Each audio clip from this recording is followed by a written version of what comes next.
यदि आपकी आधुनिक पढ़ाई सही होती तो आप डिप्रेशन में नहीं जाते। यदि आधुनिक पढ़ाई आपको उन्नति प्रदान करती तो आपकी दुर्दशा नहीं होती। नई नई बच्चियां, नए नए बच्चे डिप्रेशन में। चाहिए सुख, मिल रहा है क्लेश, अशांति, उद्विग्नता, चिंता, शोक, भय। अब डिप्रेशन नहीं मिलेगा और क्या मिलेगा। 1 महीना केवल हमें दे दे, हमारे अनुसार चले, अगर डिप्रेशन न दूर हो जाए तो बताओ। एक आए थे बहुत ही कमजोर स्थिति में, उनका हमें डॉक्टर ने बताया 3 बार हम ब्रह्मचर्य नष्ट करते हैं रोज, तो उनका कफन तैयार कर लो। प्रभु श्री हरि ऐसे नहीं, कामना करोगे, अगर उस कामना से आपका मंगल होना है तो पूर्ण करेंगे, नहीं तो चाहे जितना करो पूर्ण होने ही नहीं देंगे। इस प्रेम सुख को प्राप्त करने वाला उस मोक्ष सुख को भी त्याग देता है। इसलिए उधर भी निर्विशेष ब्रह्म में भी, वेदांत में भी चित्त वृत्ति मत लगाओ। गुरु जी जो तुम्हें नाम दे बस वही नाम सर्वदा लो, और सब नाम भगवान के महिमा में है पर उनको मत जपो। वही नाम जप करो जो गुरुदेव दे। नाम सब समान सामर्थ्य वाले हैं, पर जब गुरुदेव अपने श्री मुख से वो नाम दे दे तो बड़ी महिमाशाली शक्ति उस नाम में प्रकाशित होती है। कि नाम से ही तुम्हारी समस्त समस्याओं का समाधान हो जाएगा, समस्त उलझने तुम्हारी शांत हो जाएंगी। वैष्णव भक्त की सामर्थ्य के आगे कोई भी योगी, यति, तपस्वी, ज्ञानी, ध्यानी कोई नहीं है। जैसे हम लोगों में है कि अगर हम राधा नाम विराजमान है, भोग लग रहा है तो पालेंगे, या राधा रूप विराजमान है। अगर रूप और नाम विराजमान नहीं तो कोई भी भगवान का भोग हो हम नहीं पाएंगे। संसार भगवान का ऐसा रचा हुआ मनोरंजन में बगीचा है, यहाँ कोई नहीं चाहता कि मुझे भगवत प्राप्ति हो जाए। बस यही के शब्द, स्पर्श, रूप, रस, गंध इतने आकर्षणकारी हैं, ऐसी गलत धारणा बुद्धि में माया के द्वारा बैठ गई है। भगवान की जब विशुद्ध कृपा होती है तब संत समागम प्राप्त होता है, और संत समागम से पता चलता है कि हमारी बुद्धि गलत निर्णय कर रही है। सही निर्णय है मनुष्य जीवन पाकर भगवान के चरणों का चिंतन करते हुए अपने कर्तव्य कर्म को, अपने धर्म कार्य को पूर्ण किया जाए तो मनुष्य जीवन की सार्थकता है। श्रीपाद प्रबोधानंद जी महाराज कह रहे हैं, इह सकल सुखेभ्यः सुत्तमं भक्ति सौख्यम तदपि परम काष्ठाम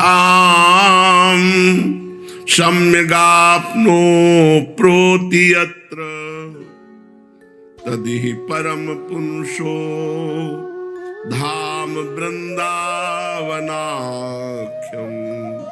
निखिल निगम गूढ़म मूढ़ बुद्धिर न वेद। इस संसार में अगर सुख है तो भगवान की भक्ति में है, पक्का समझो। जो पदार्थ, जो वस्तु, जो स्थान प्रभु को समर्पित हो जाता है वो पूज्य हो जाता है। जैसे मिठाई एक साधारण खाद्य पदार्थ है, लेकिन जब हम भगवान को भोग समर्पित कर देते हैं तो असाधारण प्रसाद बन जाता है। ऐसे ही हमारा जीवन जब भगवान को समर्पित हो जाता है तो वो महाभागवत कहलाता है। ऐसे ही जो वस्तु, व्यक्ति, स्थान प्रभु को समर्पित हो जाता है वो परम पावन जगत वंदनीय हो जाता है। इस संसार में यदि सुख है तो भगवान की भक्ति में है, अन्यथा सुख नहीं है। सुख की लालसा में बड़े बड़े पाप हो रहे हैं और पाप के परिणाम में बड़े बड़े दुख भोगने पड़ते हैं। तो महापुरुषों ने निश्चय किया, इह सकल सुखेभ्यः सु उत्तमम भक्ति सौख्यम। इस संसार में समस्त सुखों में सर्वश्रेष्ठ सुख है भगवान की भक्ति। और तदपि परम काष्ठाम सम्यगाप्नो प्रोति यत्र, और भक्ति की सुख की परम काष्ठा सीधाम वृंदावन। प्रेम लक्षणा भक्ति की परम काष्ठा वृंदावन। तदि परम पुरुषो धाम वृंदावनाख्यम निखिल निगम गूढ़म मूढ़ बुद्धिर न वेद। ऐ मूढ़, अब इधर उधर बुद्धि मत दौड़ा, श्री धाम वृंदावन का आश्रय और वास स्वीकार कर और प्रिया प्रीतम का नाम जप, प्रिया प्रीतम के नाम का कीर्तन कर, प्रिया प्रीतम की गुण लीला का गायन कर, चिंतन कर। यही सबसे बड़ा सुख है। बहुत से लोग आजकल डिप्रेशन में देखे जाते हैं, बहुत से लोग, ज्यादातर नौयुवक। यदि आपकी आधुनिक पढ़ाई सही होती तो आप डिप्रेशन में नहीं जाते। यदि आधुनिक पढ़ाई आपको उन्नति प्रदान करती तो आपकी दुर्दशा नहीं होती। नई नई बच्चियां, नए नए बच्चे डिप्रेशन में क्यों? संयम नहीं है, नियम नहीं है, सदाचार नहीं है, भगवत चिंतन नहीं, तो पशुवत आचरण। और चाहिए सुख, मिल रहा है क्लेश, अशांति, उद्विग्नता, चिंता, शोक, भय। अब डिप्रेशन नहीं मिलेगा और क्या मिलेगा? 1 महीना केवल हमें दे दे, हमारे अनुसार चले, अगर डिप्रेशन न दूर हो जाए तो बताओ। चिंतन जब तुम्हारा आनंद में भगवान का होगा, सब ठीक हो जाएगा। भगवान का चिंतन नहीं करोगे तो किसी औषधि में इतनी ताकत नहीं कि तुम्हारे चिंतन को बदल सके। यदि तुम्हारा भगवत चिंतन शुरू नहीं हुआ और जागतिक चिंतन रहा तो अंतिम निर्णय यही है, आत्महनन गति जाए। जो सुसाइड करने वाले की दुर्गति होती वही दुर्गति उसकी होगी। हो सकता है वो इसी लक्षण में पहुंच जाए। जो न तरह भवसागर अस समाज नर पाए, सोअति निंदक मंदमति आत्महनन गति जाए। वो निंदनीय है, वो मंदमति है, वो आत्महत्यारा है जो मनुष्य शरीर पाकर व्यर्थ का चिंतन करता है, भगवान का चिंतन नहीं करता। अब ऐसे ऐसे डॉक्टर हो गए हैं। एक आए थे, बहुत ही कमजोर स्थिति में, उनका हमें डॉक्टर ने बताया 3 बार हम ब्रह्मचर्य नष्ट करते हैं रोज, तो हमका कफन तैयार कर लो। आगे की जो स्थिति आएगी वो कफन वाली आएगी, दूसरी तो है नहीं। कितने मूर्ख हैं, अपने को डॉक्टर समझते हैं। ब्रह्मचर्य का नाश करने वाला कैसे स्वस्थ हो सकता है?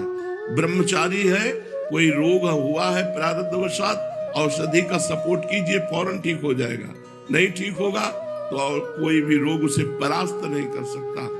अब छोटे छोटे बच्चों से लेकर सब ब्रह्मचर्य नाश, तो संयम नहीं, कोई नियम नहीं। दिनचर्या कै बजे उठना है, व्यायाम करना है, दिनचर्या में हमें संध्या करना है, तर्पण करना है, नाम जप करना है, नाम कीर्तन, मंत्र जपना है, कोई नियम नहीं और कोई सदाचार नहीं। अपवित्र भोजन, अपवित्र विचार, अपवित्र चिंतन, अपवित्र क्रियाएं, तो परिणाम डिप्रेशन, परिणाम ओवर थिंकिंग इतनी बढ़ जाती है, वो परेशान हो जाता है, मन उसे परेशान कर देता है। बुरी दशा आने के पहले बुद्धि बदली जाती है और कुछ नहीं होता। बुद्धि निगेटिव हो गई, बस वो अपने आप बैठे जलेगा बिना आग के। जिसको विधाता दुख देते हैं तो पहले बुद्धि को भ्रष्ट कर देते हैं।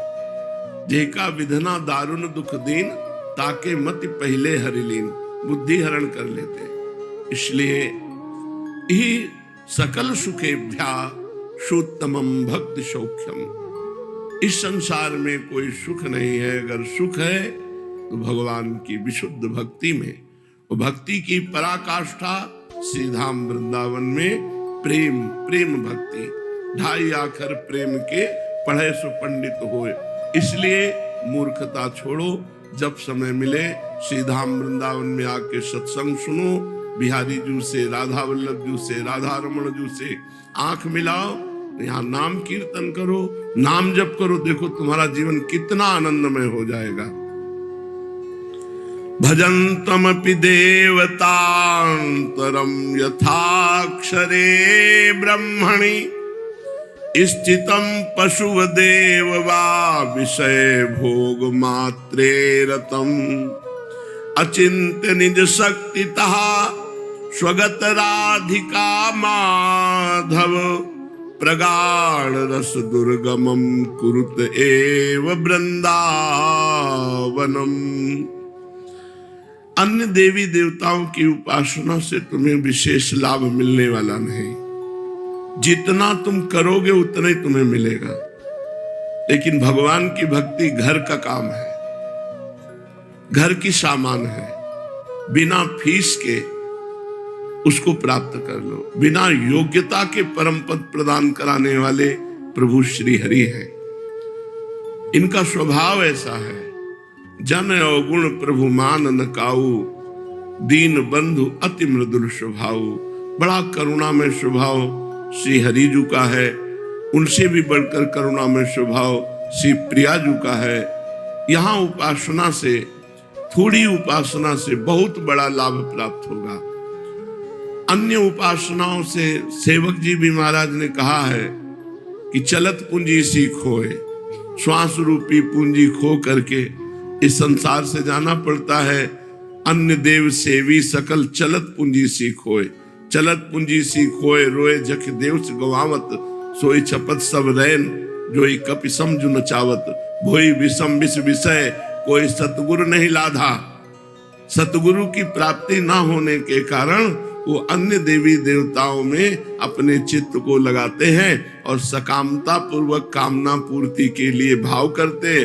पूर्ण हो गया तो और आसक्त हो गए, और ना पूर्ण हुआ तो अश्रद्धा हो गई। पर प्रभु श्री हरि ऐसे नहीं। कामना करोगे, अगर उस कामना से आपका मंगल होना है तो पूर्ण करेंगे, नहीं तो चाहे जितना करो वो पूर्ण होने ही नहीं देंगे। वो आपका मंगल चाहेंगे। मंगल भवन अमंगल हारी, भगवान मंगल भवन है।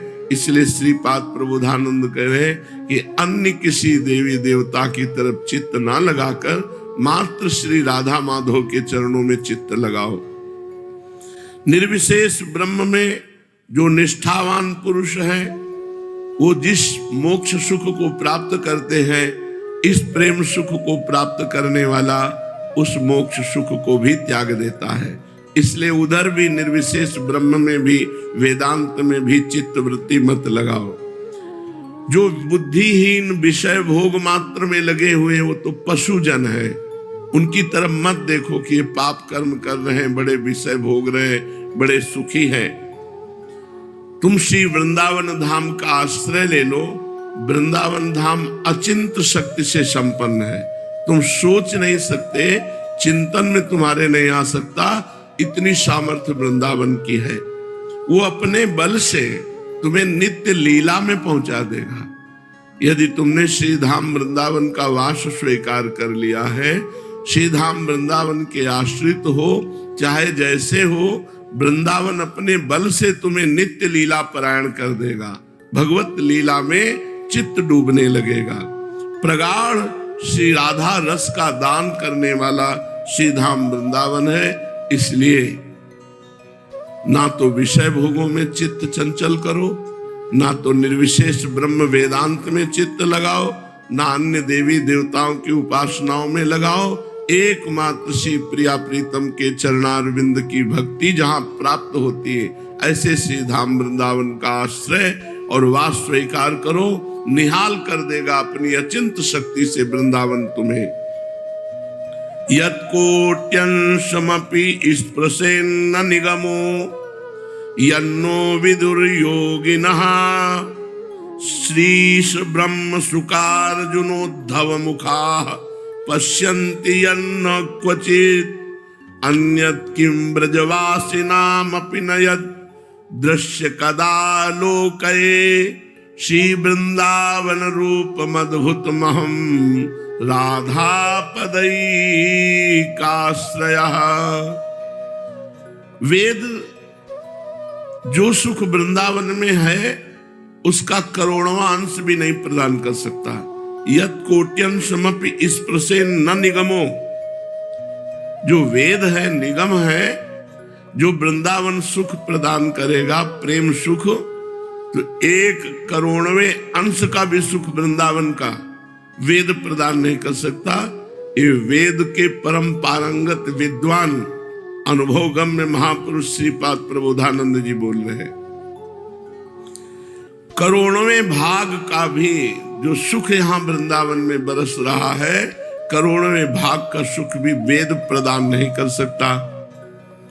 और यन्नो विदुर योगिनः, और जो बड़े बड़े योगी जन हैं उनको भी नहीं पता है वृंदावन का प्रेम सुख। और श्री लक्ष्मी जी, ईश, उनके पति नारायण, ब्रह्मा जी, सुखदेव जी, अर्जुन जी, उद्धव जी, ये बड़े बड़े महापुरुष जिन महासुख को, प्रियालाल को, नवनिभृत निकुंज विलासी को आज तक देख नहीं पाए, उस सुख को वृंदावन प्रदान करता है। जो वृंदावनवासी ब्रजवासी हैं, एकमात्र श्री प्रिया प्रीतम के उपासी हैं, अपने आश्रित जानकर वृंदावन को सम्यक रूप से प्रिया प्रीतम का साक्षात्कार कराता है और उनकी रसमयी लीला में प्रवेश देता है। इसलिए चाहे जैसे हो, चाहे जहां रहते हो, वृंदावन का आश्रय ले लो, वृंदावन का वास स्वीकार करो और श्री राधा माधव की भक्ति करो, प्रिया प्रीतम का प्रेम प्राप्त करो। श्री सीताराम दास जी ओंकारनाथ महाराज बड़े अद्भुत नाम प्रेमी महात्मा है। इनके वचन सुन करके हमको नाम में बहुत प्रीति होती है। हम बहुत श्रद्धा पूर्वक सुने और मनन करें। हाँ भाई, तो मैं कहता हूं कि तुम श्री भगवान का नाम ले लो गुरु से। गुरु जी जो तुम्हें नाम दे, बस वही नाम सर्वदा लो। और सब नाम भगवान के महिमा में है, पर उनको मत जपो। वही नाम जप करो जो गुरुदेव दे। मुझे अपने गुरु रूप से राम, काली, दुर्गा, राधा, कृष्ण, हरि, हर जो नाम मिले बस उसी नाम को खूब मन लगा कर जपो। नाम ले, कृष्ण नाम, काली नाम, हरि नाम, राम नाम सब समान सामर्थ्य वाले हैं, पर जब गुरुदेव अपने श्री मुख से वो नाम दे दे तो बड़ी महिमाशाली शक्ति उस नाम में प्रकाशित होती है। दृढ़ भाव कर लो कि जो गुरुदेव ने दिया है उसी से काम होगा। यदि आपको राम नाम मिला, कृष्ण नाम मिला, हरि नाम मिला, तो आपको ऐसी भावना करनी है कि मेरे राम के ही ये सब नाम है, मेरी राधा के ही ये सब नाम है, मेरे कृष्ण के ही ये सब नाम है, मेरे हरि के ही ये सब नाम है। दृढ़ भाव स्थिर होने के बाद तुम देखोगे कि तुम्हारे इष्ट के सिवा और कोई नाम तुम्हें प्रिय ही नहीं लगेगा, और नाम अपरिचित से लगने लगेंगे। जो इष्ट का नाम है वही प्राण प्रिय लगने लगेगा।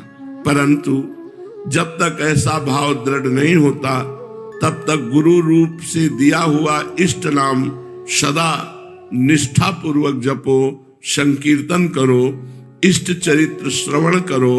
ऐसा करने से इष्ट में प्रेम भाव दृढ़ हो जाता है, संकीर्णता मिट जाती है, भक्त स्थिति को प्राप्त होने लगता है। मैं समझ रहा हूं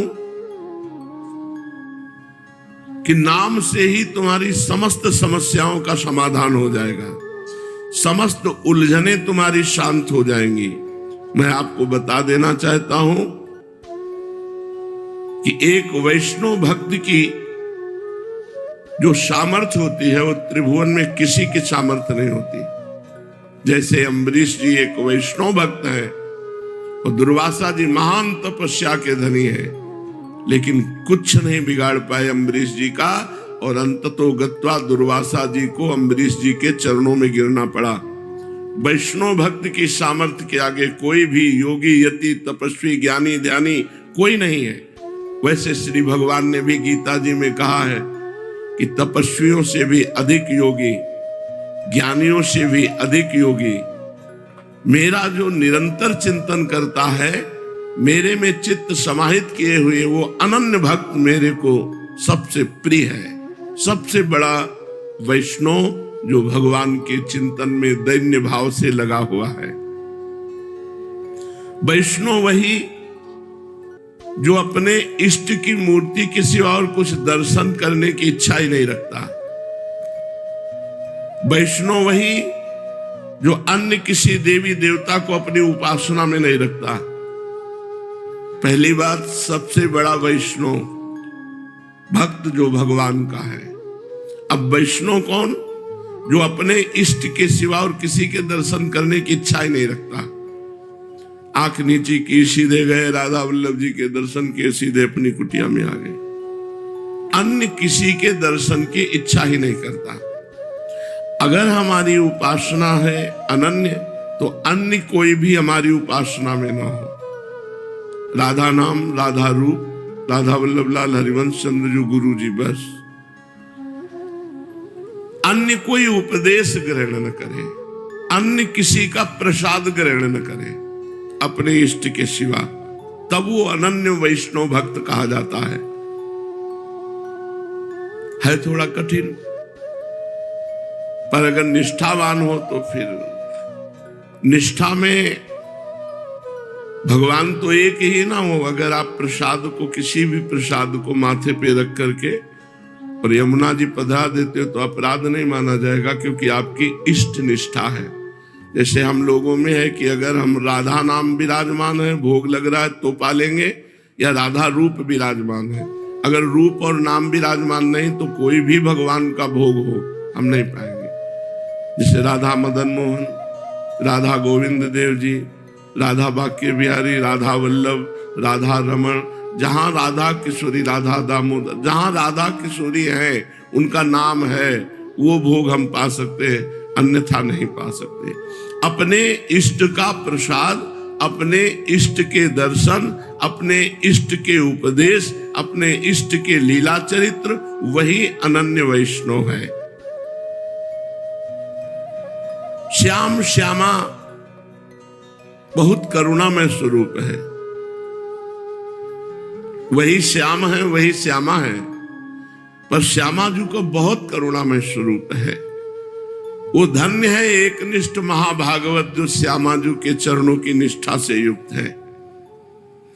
एक बार श्री रूपलाल गोस्वामी जी जगन्नाथपुरी गए, दर्शन किए जगन्नाथ जी के, प्रणाम किया, भक्तों को प्रणाम किया, तो बड़ी उदारता पूर्वक जगन्नाथ जी के पार्षदों ने महाप्रसाद अर्पित किया, माथे पे लगाया, प्रणाम किया और अपने सेवकों को दे दिया, इसको रख लो, यमुना जी को प्रदान करेंगे। तो प्रसाद की महिमा हाथ में आते ही पहले मुख में जाना चाहिए।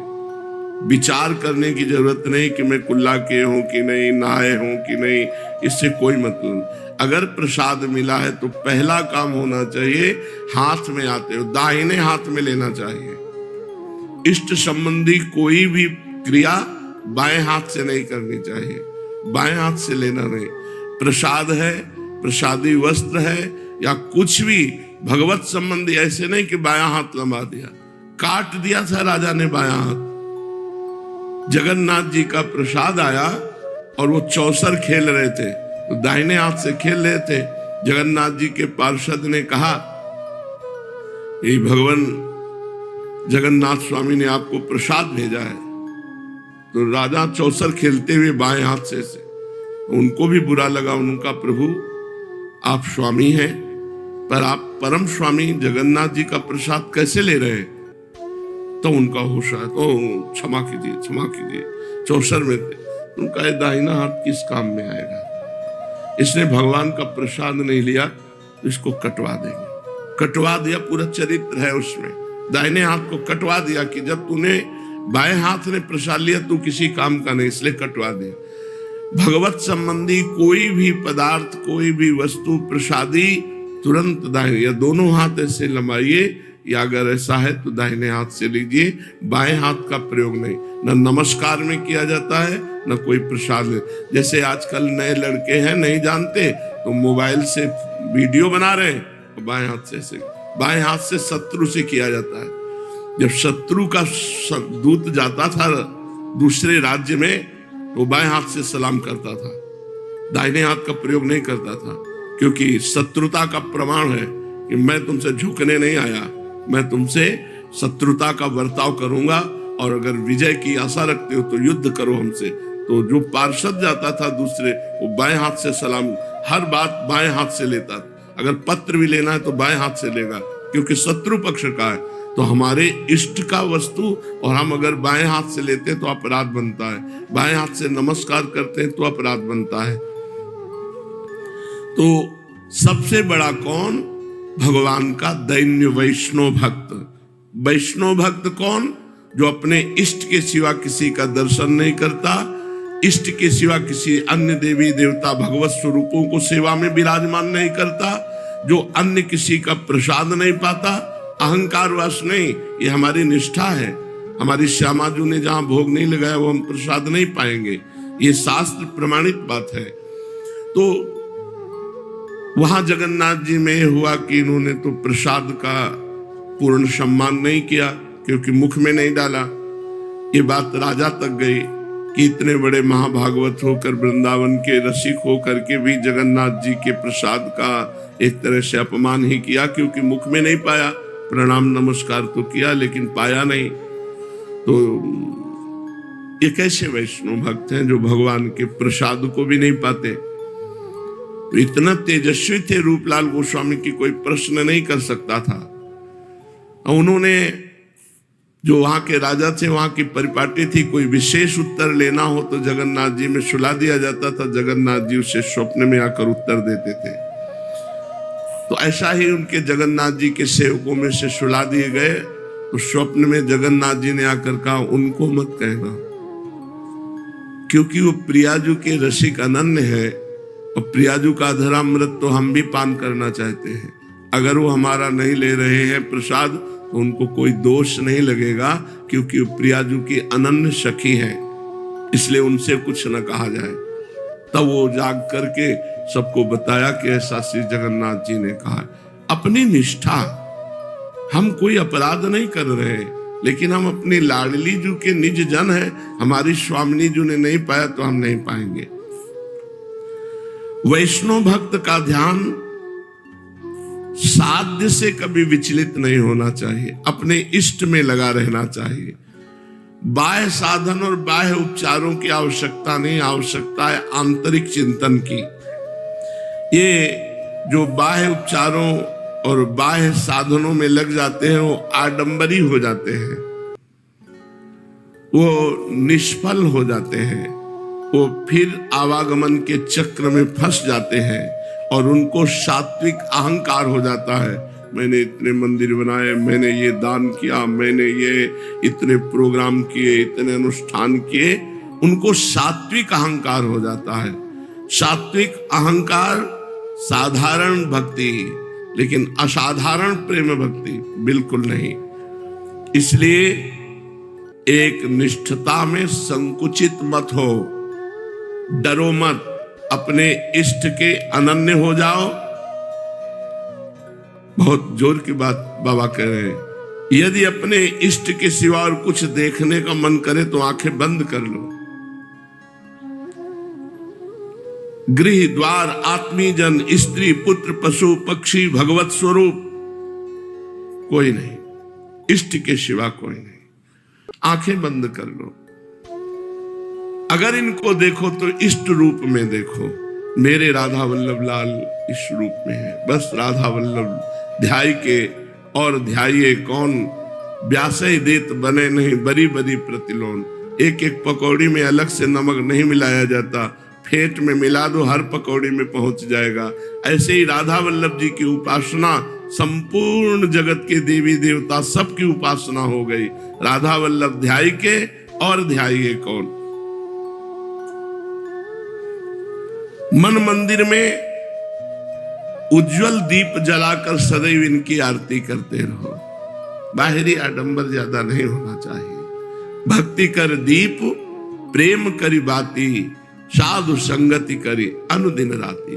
खूब सत्संग करो और अंदर भक्ति का दीप प्रेम की बातें, आठों पहर इनको लाल लड़ाते रहो। श्री लाडली लाल जी को अगर ऐसी स्थिति नहीं आई है तो आठों पहर नाम का ध्यान करो, नाम जप करते रहो। चतुरासी जी गायन करते हो, देखो कितना अद्भुत आनंद देते हैं नाम जी महाराज और चतुरासी जी। वेद, उपनिषद, रामायण, महाभारत, पुराण, ये सब मेरे ही स्वरूप है। भगवान कह रहे मैं ही रुद्र हूं, मैं ही उमा हूं, मैं ही विष्णु हूं, मैं ही शिव हूं। जो मेरी शरण ले लेता है और मेरे एक निष्ठ हो जाता है, उन पर ये सब प्रसन्न हो जाते हैं। ध्यान करो, जो भगवान की किसी एक रूप को जो गुरुदेव ने दिया है निष्ठा पूर्वक सेवन करता है, तो सब देवी देवता सब भगवत स्वरूप उस पर प्रसन्न हो जाते हैं। जैसा कि गोस्वामी जी ने लिखा है, जा पर कृपा राम की होई, ता पर कृपा करे सब कोई। जिस पर भगवान श्री हरि की कृपा, उस पर सब कृपा करते हैं, चराचर जीव कृपा करते हैं। मैंने जो गुरुदेव रूप से उपदेश किया, भक्त को चाहिए उस बात को अंतर्निविष्ट कर ले, अपने हृदय में बैठा ले गुरु जी के वचनों को।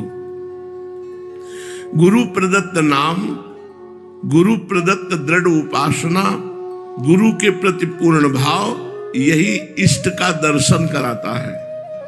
गुरु प्रदत्त नाम, गुरु प्रदत्त भक्ति उपासना, गुरु के प्रति दृढ़ भाव, यही भगवान का दर्शन कराता है, यही इष्ट दर्शन कराता है। जब हम इष्ट का नाम जप करते हैं, इष्ट का दर्शन करते हैं, इष्ट का चरणामृत पीते हैं, इष्ट का प्रसाद ग्रहण करते हैं, तो इष्ट कृपा से इष्ट सेवा लायक भावदेह की प्राप्ति हो जाती है।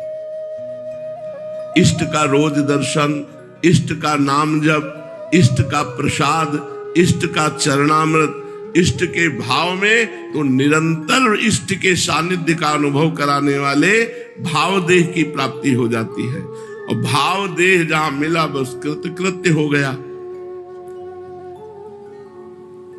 मेरी आज्ञा का पूर्ण रूप से पालन करना चाहिए। भगवान कह रहे मैं ही गुरु रूप से ये उपासना देता हूं, नाम देता हूं, मंत्र देता हूं। जो अपनी अपनी इच्छा अनुसार, अपनी अपनी पसंद से थोड़ी आज्ञा का पालन करते हैं, थोड़ा मनमानी करते हैं, उनको कभी सिद्धावस्था प्राप्त नहीं होती। अनुकूल पर कुछ शब्द मान लिए, कुछ शब्द नहीं माने, तो उनको कभी सिद्धि प्राप्त नहीं होती। देखो, दूसरे जो करें करने दो, तुम्हें दूसरों से कोई प्रयोजन नहीं।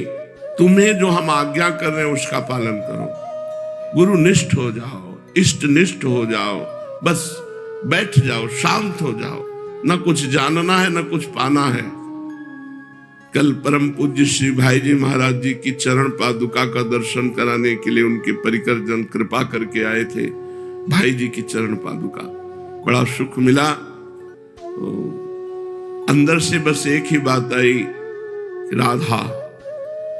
अब हमें कोई निकुंज, कोई परम पद, कोई, बस हर समय हमारे हृदय में नाम चलता रहे। बस राधा राधा राधा, यही हमारे लिए परम पद है, यही हमारे लिए निकुंज है, यही हमारे प्रिया प्रीतम है, यही हमारी दिव्य लीला है।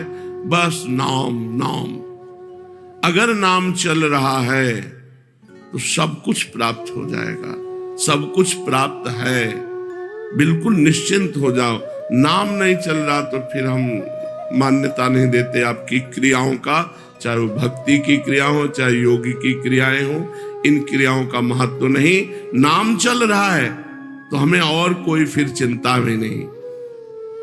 तुम नाम ले लो, तुम नाम संकीर्तन करो।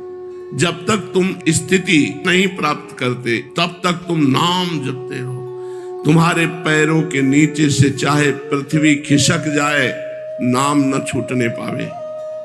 जब तक स्थिति प्राप्त नहीं होती तो कितना भयानक स्थिति आवे, थोड़ा सा प्रतिकूलता आती, नाम छूट जाता है। थोड़ी सी अनुकूलता आती है, नाम छूट जाता है।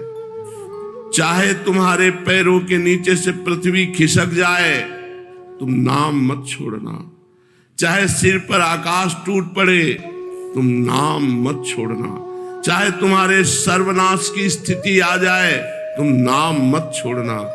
किसी भी तरफ बिना देखे, बिना घबराए, बिना भयभीत हुए तुम नाम केवल जपते रहो। निश्चित जान लो तुम्हें कोई कुछ नहीं बिगाड़ सकता, क्योंकि नाम जापक मेरी गोद में बैठा हुआ है। तुम नाम जप कर रहे हो मानो अपने इष्ट की गोद में बैठे हुए हो। मैं तुम्हें छाती से लगाए हुए हूं, कौन तुम्हारे ऊपर बाधा पहुंचा सकता है जब मैं रक्षा कर रहा हूं। केवल तुम नाम लो। हृदय से विचार करो, हे नाथ मैं शरणागत हूं, हे प्रभु मैं निराश्रित हूं, केवल आपका आश्रय है। मैं तुम्हारा हूं, मैं तुम्हारा ही रहूंगा। हे नाथ आप मेरे हो। हरे मुरारे मधुकैट भारे, गोपाल गोविंद मुकुंद सौरे, यज्ञेश नारायण कृष्ण विष्णु, निराश्रयम् मां जगदीश रक्ष। हे मधुकैटभ दैत्यों का विनाश करने वाले, हे गोविंद, हे गोपाल, हे गौओं की रक्षा करने वाले, हे भूमि को धारण करने वाले, हे मोक्ष प्रदाता, हे समस्त यज्ञ के भोक्ता, हे जगदीश्वर, मैं निराश्रित होकर आपकी शरण में आया हूं। मेरी रक्षा कीजिए, ऐसा भाव कीजिए और हर समय नाम जप कीजिए। कभी भयभीत मत होइए, चाहे जितना भय का अवसर हो। ये बात ध्यान रखिए, नाम चल रहा है तो तुम्हारा कोई कुछ बिगाड़ नहीं सकता। और तुम इतना समझ लो कि जब तुम मेरा नाम जप कर रहे हो तो मेरे लिए कुछ भी संभव या असंभव नहीं है। मेरे लिए कुछ भी संभव या असंभव नहीं, मैं सब कुछ कर सकता हूं। असंभव को संभव, संभव को असंभव कर सकता हूं।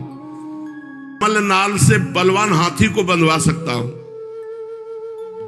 गाय के खुर के गड्ढे से बने हुए जो उसमें पानी, उसमें सुमेरु पर्वत डुबा सकता हूं 4 लाख योजन का। मेरी गति का कोई निर्णय कर सके ऐसा कोई आगम निगम पुराण शास्त्र ही अभी तक नहीं बना। सब नेति नेति कह रहे, इतना नहीं और है, क्योंकि वो अनंत है। इसलिए तुम मेरे हो। अब तुम्हें न देह की चिंता करनी है, न परिवार की चिंता करनी है, बस तुम्हें मेरी चिंता करनी है। अनन्यस चिंतयन्तो माम ये जनाः परिपासते तेषां नित्याभियुक्तानां योगक्षेमं भाम्यम। जो मेरा अनन्य चिंतन करता है उसके योग क्षेम का भान मैं करता हूं। कितने आनंद की बात है। काहे को चिंता करते हो? प्रभु के आश्रित हो जाओ। जहां श्री लक्ष्मी जी चरण चाप रहे हैं वहां तुम्हारे खर्चा, तुम्हारी व्यवस्था, अरे अनंत ब्रह्मांडों का वैभव एक संकल्प से उत्पन्न हुआ है। तुम केवल पुकारो। मैं 100 बार, 1000 बार, लाखों बार तुम्हें वचन देता हूं, प्रतिज्ञा पूर्वक कहता हूं कि यदि तुम नाम जप करोगे तो मैं तुम्हें साक्षात दर्शन दूंगा और मृत्यु तुम्हें छू नहीं पाएगी और परम गति प्रदान करूंगा। नाम श्रवण, नाम जप, नाम कीर्तन, यही परम धन है। जो भगवत कृपा पात्र नहीं है उन पापियों की जिह्वा से कभी नाम निकल ही नहीं सकता। अब अपने को तो बड़ा आश्चर्य होता है कि भगवान के बिना लोगों का दिन कैसे जाता है। मतलब भगवत चिंतन नहीं, बस वही विषय चिंतन, वो उबते नहीं। यहां तो 5 मिनट 10 मिनट अगर किसी से पर्सनल वार्ता करनी पड़े तो ऐसा लगता है कौन सा दुर्भाग्य प्रकट हुआ है। भगवान के संबंधी आप दिन भर बातें करते रहो, हमें कोई परेशानी नहीं। जिसे हम 5 मिनट बर्दाश्त नहीं कर सकते उसी को पूरे जीवन बर्दाश्त कर रहे। कैसी भगवान की माया है। नाम श्रवण, नाम कीर्तन, नाम चिंतन, ये पापियों की द्वारा नहीं हो सकता, उनकी जिह्वा पे नहीं आ सकता। भगवत कृपा पात्र पापी रहा है पर नाम जप कर रहा तो अब भगवत कृपा पात्र है, नहीं तो जिह्वा पे नहीं। पापवंत कर सहज स्वभाव, भजन मूर्ते भाव न काऊ। इसलिए तुम कृपा पात्र बन गए हो जो नाम जप कर रहे हो, बड़ा सौभाग्य उदय हुआ है। खूब नाम कीर्तन करो, नाम जप करो, नाम चिंतन करो। अब डिप्रेशन में पहुंचे, उसे साफ सूना दिखाई देता है, कहीं कोई हर्ष आनंद नहीं, लगता है सुसाइड कर लो, भूत बनोगे। पानी भी पीने को नहीं मिलता प्रेत आत्मा को। इतनी पॉजिटिव सकारात्मक भावना है कि बड़ी से बड़ी विपत्ति में भी वो सकारात्मक भाव से उस पर विजय प्राप्त कर लेता है। ये किससे बल मिला? नाम जप से।